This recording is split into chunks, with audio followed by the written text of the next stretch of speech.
Hello, in today's lesson we're going to talk about graphs of rational functions. So the rational function is in the form of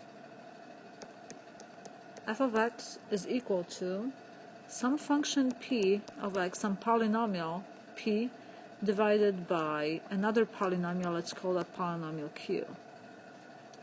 And p and q are polynomials.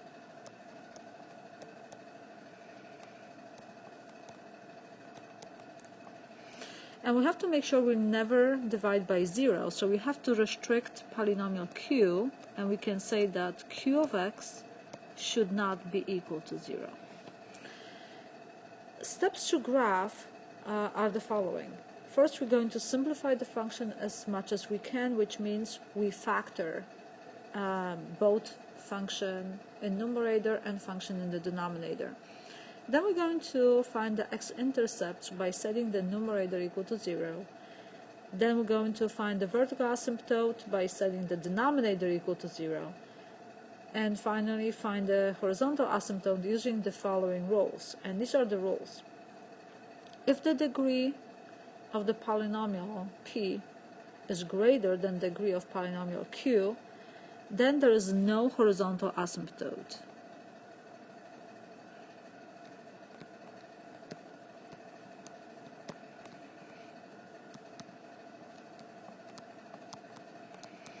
And the horizontal asymptote is just a line that the graph is approaching but never crosses it. If the degree of the polynomial in numerator is less than the degree of the polynomial in the denominator, the horizontal asymptote is going to be the x-axis, and the x-axis has an equation y equals 0. If the degrees of both numerator and denominator are equal to each other, then the horizontal asymptote is going to be the ratio of the leading coefficients of both polynomials. So the y is going to be the leading coefficient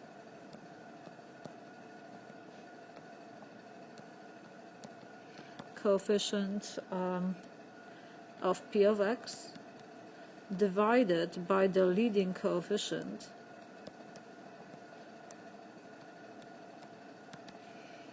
of q of x.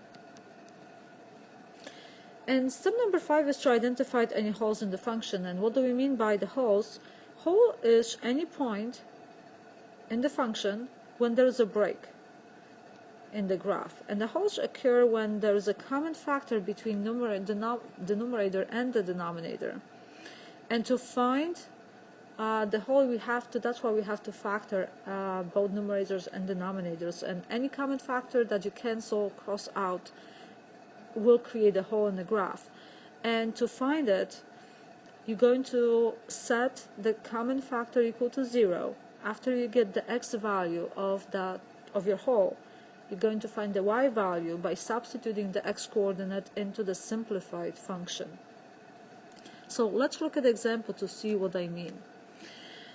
In example number 1,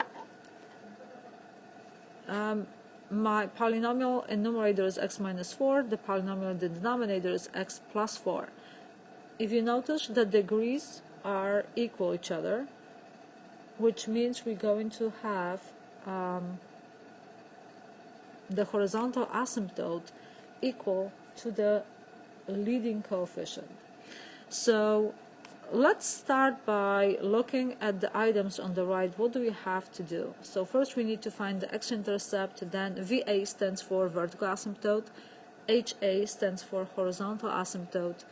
Then we want to identify any holes, and sometimes there won't be any, and we have to find out the domain and range. So right now we're going to be graphing this function on the graphing calculator. So if you're using a graphing calculator, you have to make sure that you put parentheses around numerator and denominator to avoid incorrect function.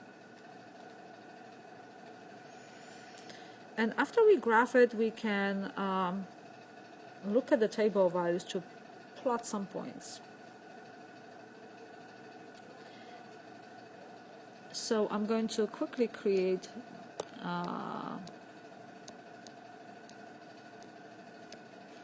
my table of values, and I'm going to pick only few. So I have -3, -7. I have -2, -3. I have 0 and -1. I'm just picking whole numbers. I have 4 and 0.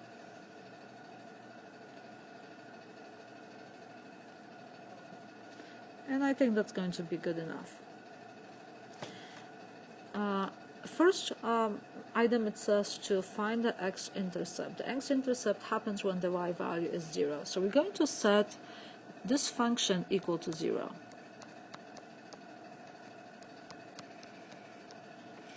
And we are going to cross multiply and find X. So if we cross multiply, we're going to have 1 times X minus 4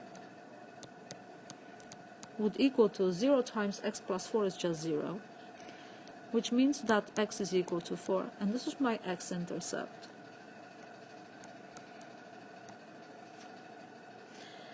Then we're looking for the vertical asymptote. Vertical asymptote is when the function is undefined, which means since we're not allowed to divide by 0, this expression in the denominator right here should never create a 0, which means we are going to set the denominator equal to 0 to find which value we are not allowed to use. So the vertical asymptote is x equals -4, and every time I have a vertical asymptote, I'm going to actually put it on the graph, knowing that this is an undefined point. So x equals -4 is going to be a vertical line at -4. So my graph is not going to cross it or touch it. Then we're looking for the horizontal asymptote. And the horizontal asymptote is a horizontal line that the graph still is not allowed to touch. And the way we find it, we examine the degree of numerator and denominator. So if you notice, we have both linear factors, x minus 4 and x plus 4 are both degree 1, which means that the horizontal asymptote is going to be y equals 1x over 1x, which is equal to 1. Y equals 1, and we're going to sketch the horizontal asymptote also with a dashed line, which means now I divided this graph into 4 different parts, and my rational function is going to be somewhere in those parts. That's why we need the table of values just to plot few points to see when the graph is going to be. When we look at the whole, if you look at the x minus 4, x plus 4, none of the factors cancel out, so we have no holes. So let's sketch to figure out domain and range. So we have -3, -7.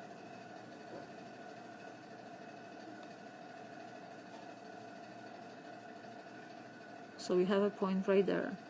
-2, -3. 0, -1. 4, 0.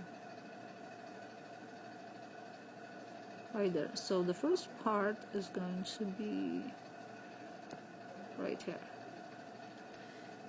And the second part, we need few points a little bit. So if you look at through your table of values, if you have your graphing calculator, we need some negative values. And I know I have -5 is 9, and I have -6, 5, and I have -8, 3, and I think that should be enough. So -5 and 9, 1 second. either negative 6, 5,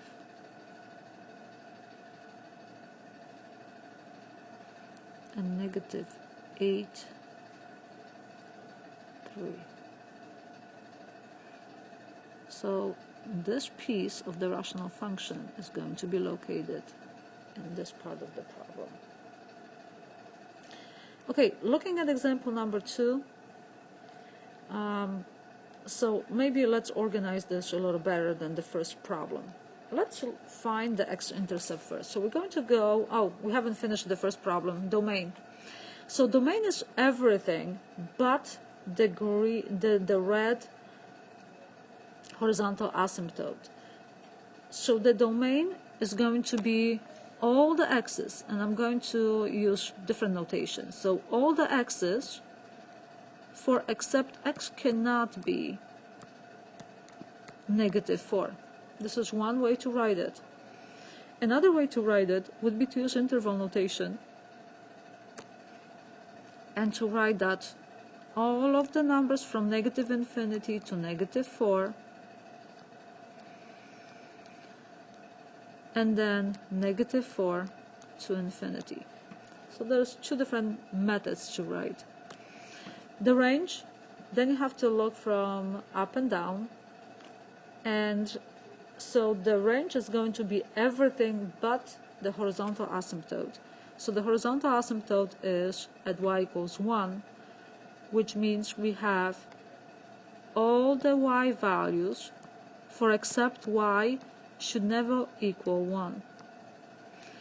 If we want interval notation, we can say that all the numbers from negative infinity all the way to 1, not including 1, that's why I use open parentheses, union 1 to positive infinity. Two different ways, you pick which way works for you.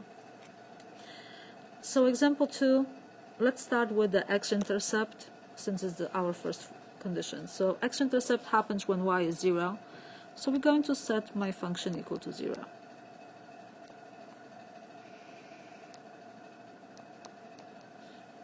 And you cross multiply, so we will get 2x minus 6 is equal to 0, 2x equals 6, which means x is going to be 3. So my x-intercept is 3, 0. Okay, vertical asymptote is when the denominator should never equal to 0. So we set that equal to 0 to know which value to exclude. And once I get my vertical asymptote, I'm just going to sketch it on my graph. Horizontal asymptote. Horizontal asymptote is when we look at the degree. And if you notice, the degree of numerator and denominator is the same. So I'm just going to take the ratios of the leading terms, and that's going to be 2. Y equals 2, and I'm going to sketch it on the graph. Okay, do we have any hole? We don't know until we factor our function. And if we factor, the only thing we can factor from this function is just the 2. And if I factor out the 2, I will get 2 times x minus 3 over x minus 1. X minus 3 and x minus 1 don't cancel each other out. That means I have no holes. And then I need to plot this function. So let's take a moment and use our graphing calculators to put in the function into the graphing calculator and then look at the table of values. I don't have the room to copy the table of values on the screen, but you can do that on your paper. So pause the video, try to graph it on the graphing calculator. If you don't have a graphing calculator, use Desmos and you should be okay. Okay, I hope you got the chance to do it on the calculator. So I'm going to plot the points. Negative 3, 3, the first point. Negative 1, 4.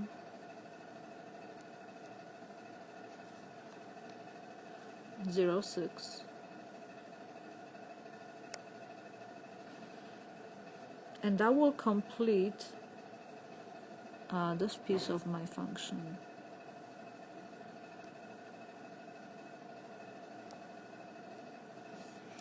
And then on the other side of the asymptote, I have 2, negative 2, 3, 0, 5, 1, and so on. And now I can connect the points to look. Okay, the domain. Domain is everything but the green, not the green, the red vertical asymptote at x equals 1. So anything but 1 is going to work. So we can write it as all the x values except x cannot be 1. For the range, all the values except the green horizontal asymptote. So all the y values are fine except y should not be 2. Okay, the last example is a little different because degree, numerator and denominator is different. So first what I'm going to do, I am going to factor, and I notice that I have the difference of squares. So I'm going to have x minus 1, x plus 1 over x minus 1. And if you notice, now I have a common factor, so I can take out x minus 1 and x minus 1. But this is truly not disappearing forever, because whatever you cross out, it becomes the whole, it kind of like leaves the hole in your graph. So we're going to have a hole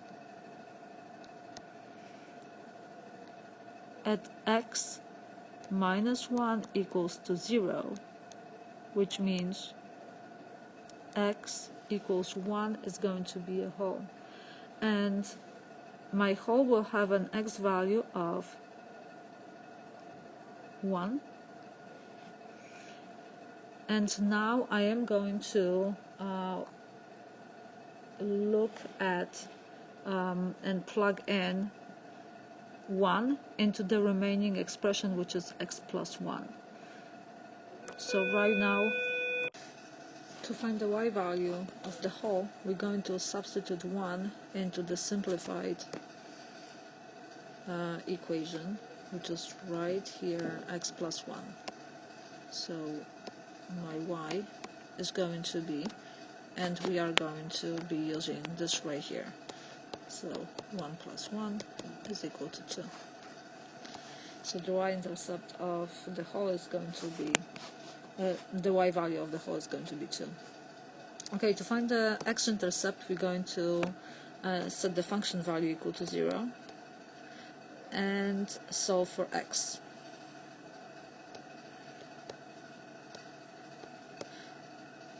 Which means now, if we cross multiply, we get x plus 1 equals 0, so x will be negative 1, x-intercept is negative 1. After you factor out and cross out and find out what the whole is, you're going to be working only with the simplified version of your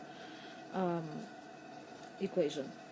The vertical asymptote doesn't exist, so there is none, because now if you look right here, your final function is just x plus 1, so it doesn't have a denominator, so we are not going to have vertical asymptote. There will be no horizontal asymptote as well, and then we're going to graph it. So take a moment to graph it on the graphing calculator, but definitely we have 2 points that we already know which ones to plot. So we're going to have negative 1, 0,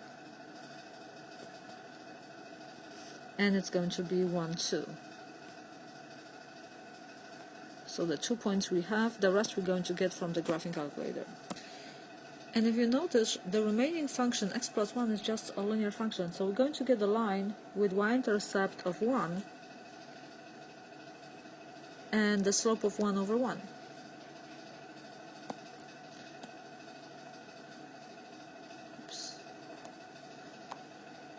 so we can just draw a line like this.